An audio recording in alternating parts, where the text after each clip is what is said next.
ब्रह्म और प्रकृति सानिध्य की तरह नर नारी का स्नेह सद्भाव बढ़ने से सृष्टि का, मानव समाज का सौंदर्य और प्रकाश बढ़ेगा ही, घटेगा नहीं। पंडित श्री राम शर्मा आचार्य। स्नेह, सद्भाव, विनोद, उल्लास की उच्च स्तरीय अभिव्यक्तियां जिस परिधि में आती हैं उसे आध्यात्मिक काम कह सकते हैं। पंडित श्री राम शर्मा आचार्य। पुस्तक का नाम आध्यात्मिक काम विज्ञान। काम वासना मानव जीवन की एक अति प्रबल प्रवृत्ति है। उसकी हलचल मस्तिष्क को उद्वेलित करती ही रहती है।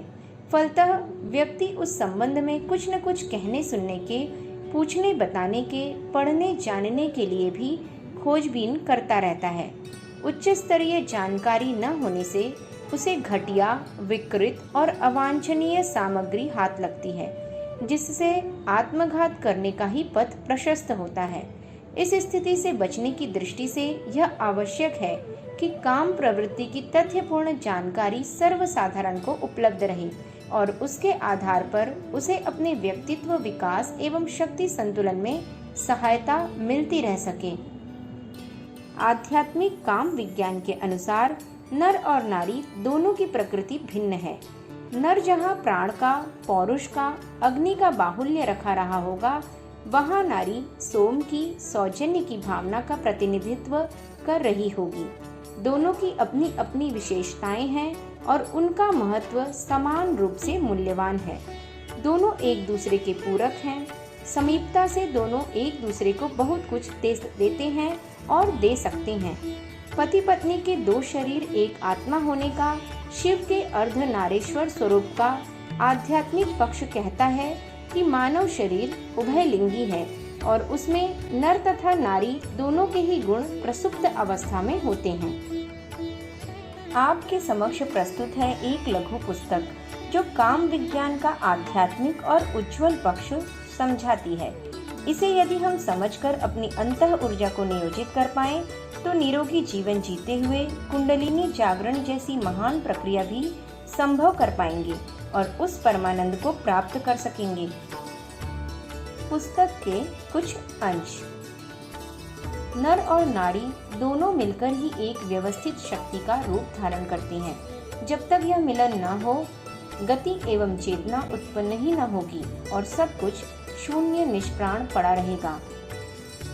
प्रकारांतर से नर नारी आपस में प्रायः गूंथे ही रहते हैं और अपनी अपनी विशेषताओं के कारण एक दूसरे की प्रतिभा की, प्रसुप्त शक्तियों को जगाने की महत्वपूर्ण भूमिका स्थापित करते रहते हैं। जिस प्रकार दो नर और दो नारी, चाहे वे किसी भी वय के हों, निर्बाध रूप से हंस बोल सकते हैं और स्नेह सामीप्य बढ़ा सकते हैं और उससे अनुचित आशंका नहीं की जाती, इसी प्रकार नर नारी का परस्पर व्यवहार भी निष्कलंक और निर्मल रखा जा सकना अति सरल है। बिना पत्नी के सरसता, बहन के बिना सौहार्द्र, पुत्री के बिना स्नेह की धाराएं सूखी ही पड़ी रहेंगी और नारी को अछूत मानने वाला नर मरघट में रहने वाले प्रेत पिशाच की तरह एक एकाकीपन की एक आग में जलता रहेगा। प्रतिबंधित नारी मणिविहीन सर्प की तरह खोई खोई, भूली भटकी सी, अशांत, उद्विग्न और अविकसित बनी रहेगी। पर्दा यह मान्यता मजबूत करता है कि नर नारी का संपर्क वासना के अतिरिक्त और किसी प्रयोजन के लिए हो ही नहीं सकता। यह विचारणा बहुत ही कलुषित, हेय और निकृष्ट स्तर की है। बौद्धिक प्रखरता का अपना स्थान है और उसका उपयोग किया जाना चाहिए, पर यदि उसे उच्छृंखल छोड़ दिया गया, नारी का नियंत्रण उस पर न हुआ, तो सृष्टि में क्रूरता और दुष्टता का उत्पात ही बढ़ता चला जाएगा। नारी का पिछड़ापन दूर किए बिना, उसे आगे लाए बिना कोई गति नहीं। इस कदम को उठाए बिना हमारी धरती पर स्वर्ग अवतरण करने और मनुष्य में देवत्व का उद्भव करने के हमारे स्वप्न साकार न हो सकेंगे।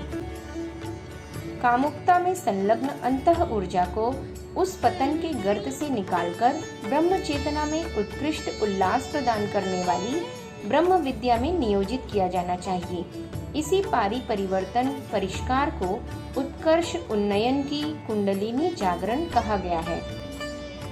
पुस्तक के कुछ बिंदु। सृष्टि में संचरण और उल्लास की प्रवृत्ति। नर नारी का मिलन एक असामान्य प्रक्रिया। काम प्रवृत्तियों का नियंत्रण परिष्कृत अंतः चेतना से। काम की उत्पत्ति उद्भव अखंड आनंद की प्राप्ति।